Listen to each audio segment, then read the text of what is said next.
8,913 kilometre আমার মিটারে দেখাচ্ছে। এখন থেকে আমরা স্টার্ট দিলাম, আর আমরা এখন সোজা পুরী থেকে কলকাতার দিকে রওনা দিচ্ছি। সময় প্রায় 6টা বাজে।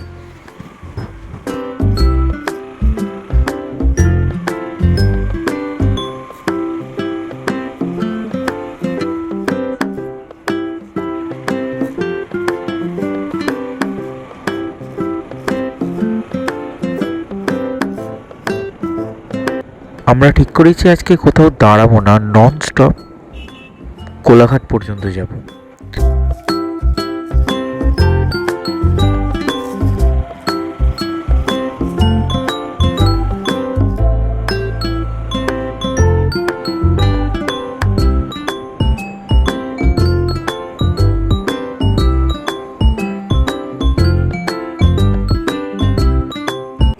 হোটেল থেকে বেরিয়ে আমরা বিচের সামনে দিয়ে ডান দিক দিয়ে সোজা ওই পুরী বাইপাস দিয়ে যাচ্ছি। আর অলমোস্ট কোলাঘাট 440 কিলোমিটার ননস্টপ চালাবো। আর তার সাথে সাথে যত তাড়াতাড়ি যাওয়া সম্ভব হয় তত তাড়াতাড়ি যাবো, জানি না কতক্ষণে পৌঁছাবো। তো পুরীকে গুড বাই করে দিচ্ছি। সমুদ্রও আমার খুবই প্রিয়, যেতে ইচ্ছে করে না সমুদ্রের পাড় থেকে, তাও কিছু করার নেই। ছুটি মাত্র 3 দিনের পেয়েছি, আজকে যে করে হোক বাড়িতে পৌঁছাতেই হবে। তাই সকালই বেরিয়ে পড়েছি বাড়ির উদ্দেশ্যে।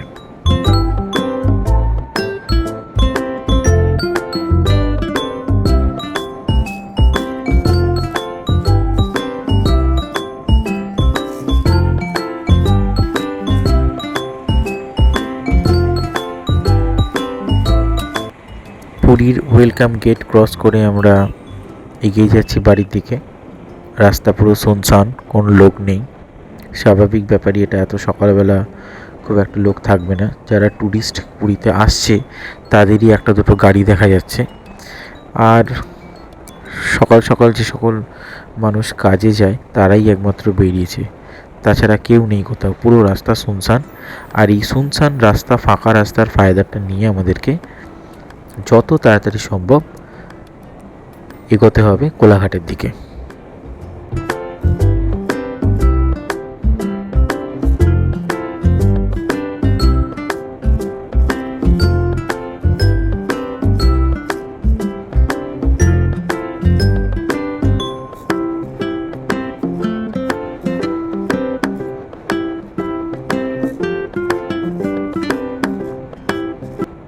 রাস্তাটাকে দেখতে যতটা সমান লাগছে, গাড়ি চালানোর সময় গাড়িটা টাল খাচ্ছিল।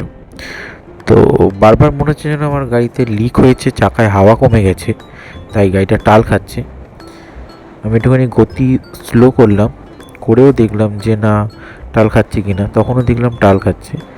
আর মাঝে মাঝে গাড়িটা অদ্ভুত ঘোড়ার মতো লাফাচ্ছে, মনে হচ্ছে যেন গাড়িটা লাফিয়ে যাচ্ছে।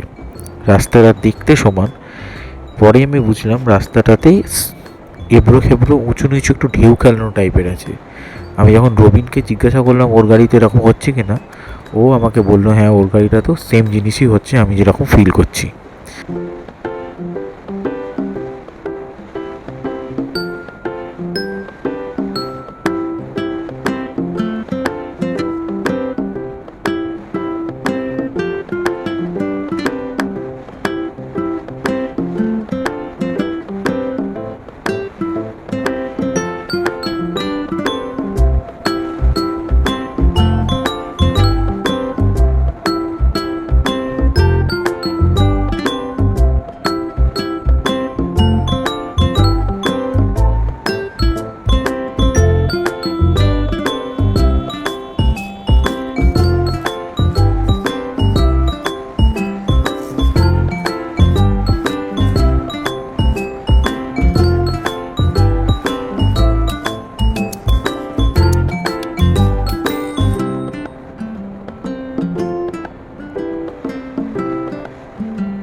পুরো রাস্তাটাই এরকম।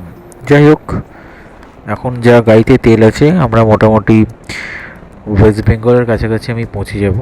তার আগে তেল ভরার মনে হয় না কোনো প্রয়োজন হবে। আর যেভাবে আমরা যাচ্ছি, যে গতিতে যাচ্ছি, আশা করা যাচ্ছে 12টার মধ্যে আমরা কোলাঘাট পৌঁছে যাব।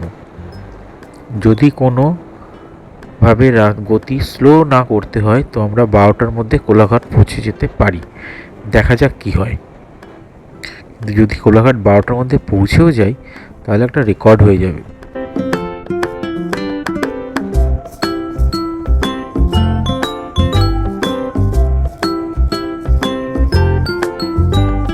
অলরেডি আমরা মহানদীর উপরে চলে এসেছি।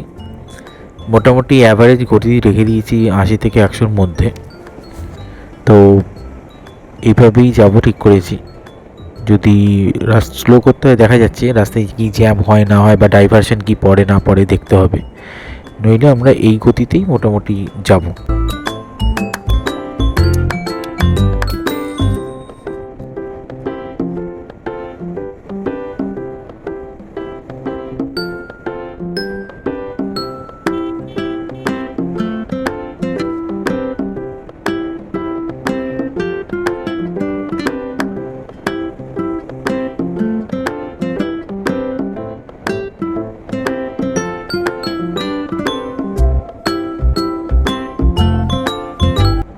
নদীর উপরে এত বড় একখানা ব্রিজ সচরাচর ওয়েস্ট বেঙ্গলে কোথাও দেখা যায় বলে আমার মনে হয় না। মহানদী সত্যিই মহানদী, বিশাল চওড়া নদী।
একটা জিনিসের প্রশংসা করতেই হয়, সেটা হচ্ছে উড়িষ্যার রাস্তা।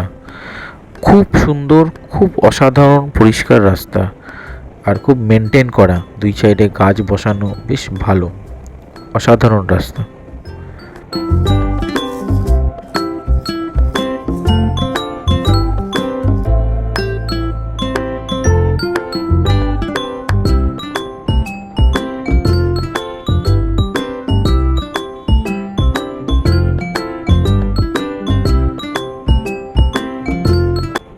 এই যে সামনে একটা ব্রিজের মতন লোহা দিয়ে বানানো, এটা হচ্ছে ক্যামেরা, মানে গাড়ির স্পিড মাপার জন্য এটা লাগানো হয়েছে।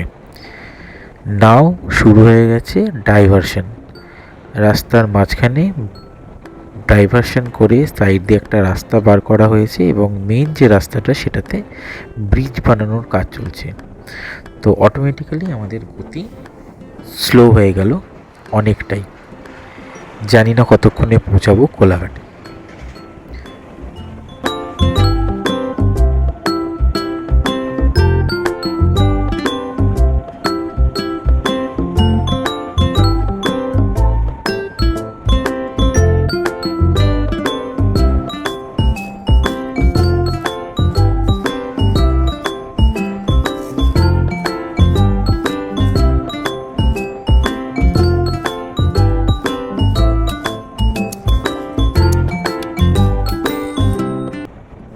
এবড়ো খেবড়ো, খানা খন্দ, গাড্ডা গর্ত, মানে যত রকমের বাজে রাস্তা হতে পারে ওইটুকুনিতে আমরা পার হয়েছি। অসম্ভব বাজে রাস্তা ডাইভারশনেরই জন্য শুধু। তারপরে আবার নতুন ভালো রাস্তা শুরু হয়ে গেছে। এগুলো মনে হচ্ছে রিসেন্ট বানানো হয়েছে। তো আস্তে আস্তে বানানো হয়ে যাবে, ডাইভারশনগুলোও চলে যাবে তখন, বানানো কমপ্লিট হয়ে গেলে ব্রিজগুলো। কিন্তু আপাতত গর্ত, আবার ডাইভারশন। এই ডাইভারশনটা কিসের জন্য আছে জানি না, ছোট একটা টোল টাইপের রয়েছে দেখলাম, ডাইভারশন নয় এটা, টোল টাইপের রয়েছে। আর এই দিক দিয়ে বাইক পাস করে একটা আলাদা রাস্তা, ডাইভারশনই বলা যেতে পারে।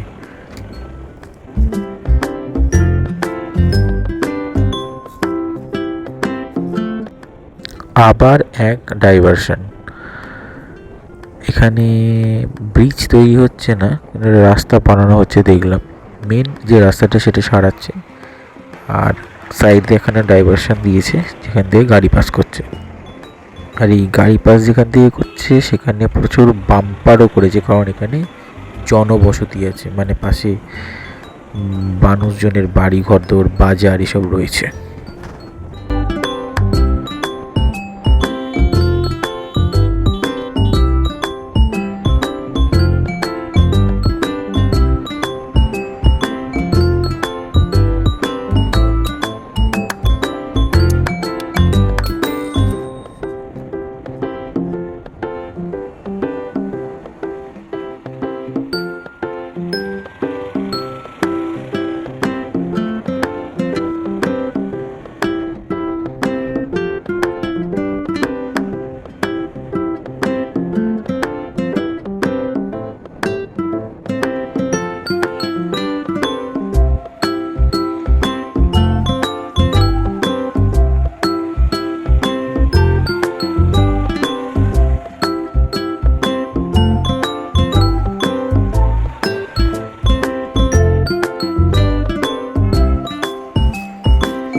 এই ডাইভারশনটা অনেকটাই বড়, মানে এই যে ব্রিজটা হচ্ছে সেটা অনেক বড় ব্রিজ হবে। পরবর্তীকালে আবার যখন আসবো পুরীতে তখন দেখতে পাবো যে ব্রিজটা হয়ে গেছে, আর ব্রিজটা কত বড় হয়েছে সেটাও দেখা যাবে। কিন্তু আপাতত ডাইভারশন ধরেই আমাদেরকে এগোতে হচ্ছে।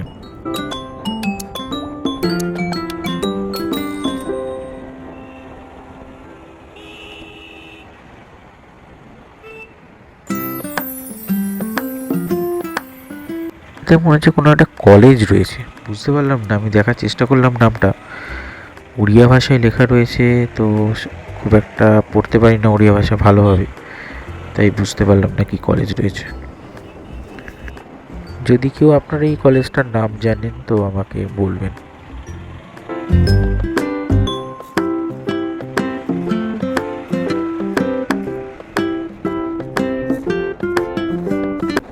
শেষমেশ এই লম্বা ডাইভারশন শেষ হলো, এরপর একটা সুন্দর ঝকঝকে তকতকে রাস্তা, গাড়ি আছে কিন্তু অনেক জায়গাও আছে বাইক নিয়ে চলে যাওয়ার মতো। নিনজা 300-এর আগে আমার কাছে এই বাজাজ পালসার এ এসেছিল, আর তখন আমাকে আমার বন্ধুরা বলতো আনস্টপেবল। আর এই মুহূর্তে আমার কাছে নিনজা 300 রয়েছে, আমি বাজাজের যে এসটা ছিল ওটা বিক্রি করে দিয়েছিলাম 70,000 কিলোমিটার চালানোর পরে। তো এখনও আমাকে ওরা আনস্টপেবল বলে।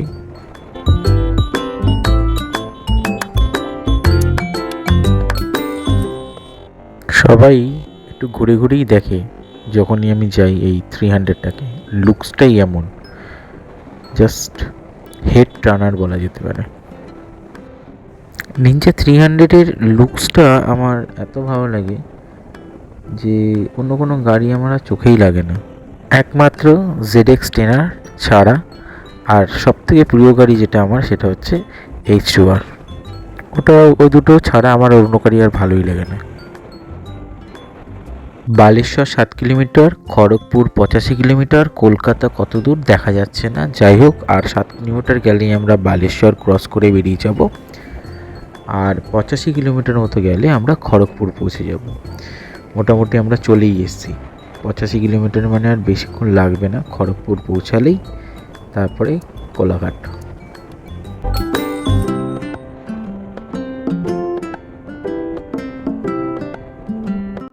বেলদা 26 কিলোমিটার, খড়গপুর 68 কিলোমিটার, বেশিক্ষণ বাকি নেই, অলমোস্ট চলে এসেছি। আমরা পেট্রোল পাম্পে ঢুকলাম পেট্রোল ভরতে, কারণ আমার আর গাড়িতে 2 দাগ মতো তেল আছে।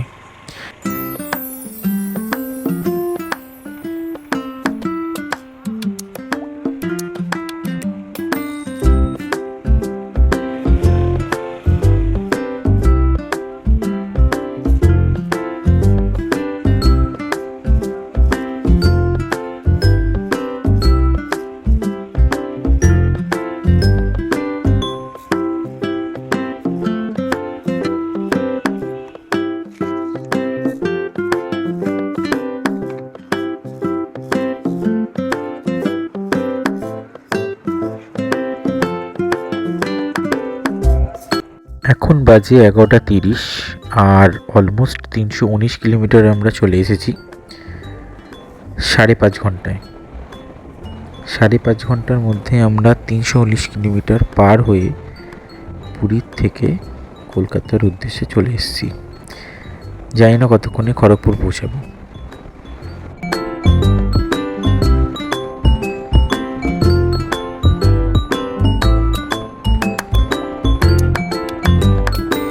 ওয়েস্ট বেঙ্গলে ঢোকার পরে গাড়ির গতি 100-র নিচে আমরা নামাইনি। 150 থেকে 100-র মধ্যে গাড়ির গতি রেখে আমরা খড়গপুর বা কোলাঘাটের দিকে রওনা দিচ্ছি।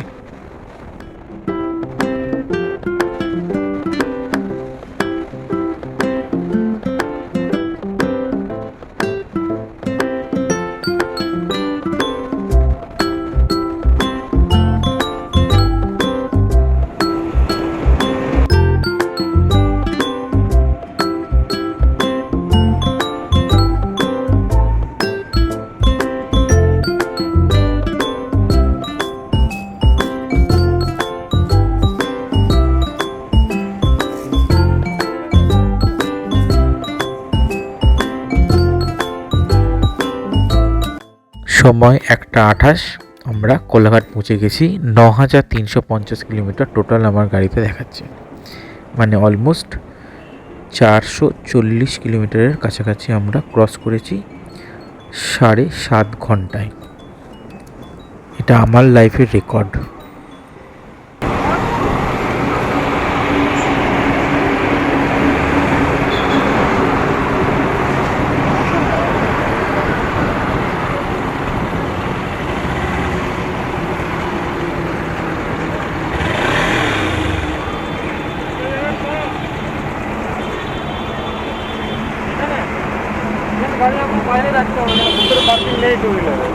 এই পাশে ছিল একটা, ওটা এখন এলইডি স্ক্রিন লাগিয়ে জায়গাটা ব্লক করে দিয়েছে, ওখানে ফাঁকা নেই।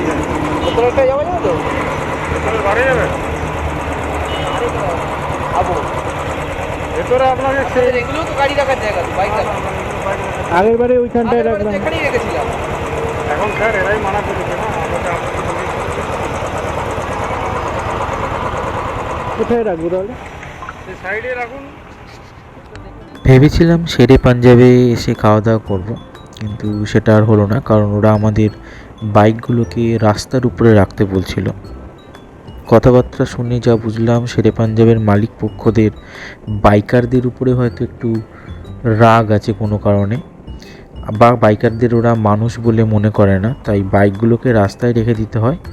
যারা 4 চাকা নিয়ে আসে তাদেরকে তারা ভেতরে পার্কিং দেয়, আর যারা বাইক চালায় তারা মানুষ নয়, তারা জন্তু জানোয়ারের সমতুল্য হতে পারে, সেই কারণে ওরা বাইকগুলোকে ভিতরে ঢুকতে দেয় না। তো এই কারণেই আমরা শেরে পাঞ্জাবে যাইনি, খাওয়া দাওয়া করিনি ওখানে। আমরা পাশের একটা রেস্টুরেন্টে খাওয়া দাওয়া করেছি, করে ওখান থেকে রওনা দিয়েছি, দিয়ে এই চলেই এসেছি, আর কোথাও দাঁড়াইনি। কিন্তু জিনিসটা খুব খারাপ লাগলো শেরে পাঞ্জাবের কর্তৃপক্ষের আচার ব্যবহার, যে তারা বাইকওয়ালাদেরকে মানুষ বলে মনে করে না।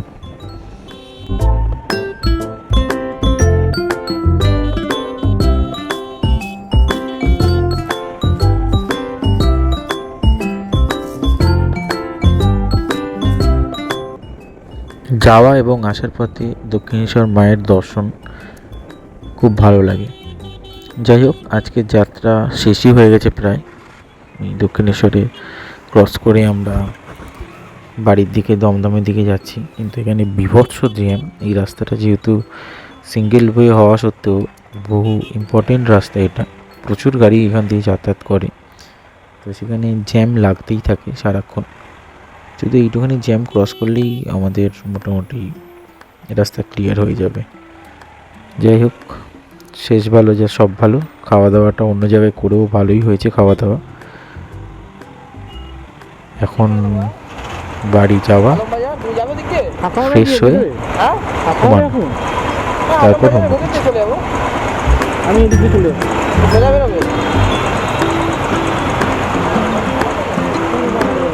এই ডিজাইনটা দিবি, দিয়ে কোনো দোকানে সলিড লোহা দিয়ে বানাতে হবে। রবিন বরানগরের দিকে ঢুকে গেছে, মানে কুটিঘাটের দিকে। আমি ওখান থেকে সোজা দমদমে, মানে আমার শ্বশুরবাড়ির দিকে চলে এসেছি। রানাঘাটে ওই শেরে পাঞ্জাবের লোকেদের সঙ্গে কথা বলতে বলতে আধ ঘন্টা মতো লস হয়েছে খেতে যেতে। তারপর পাশে রেস্টুরেন্টে খাবার অর্ডার দিয়ে খাবার আস্তে আস্তে আরও 8 ঘন্টা গেছে।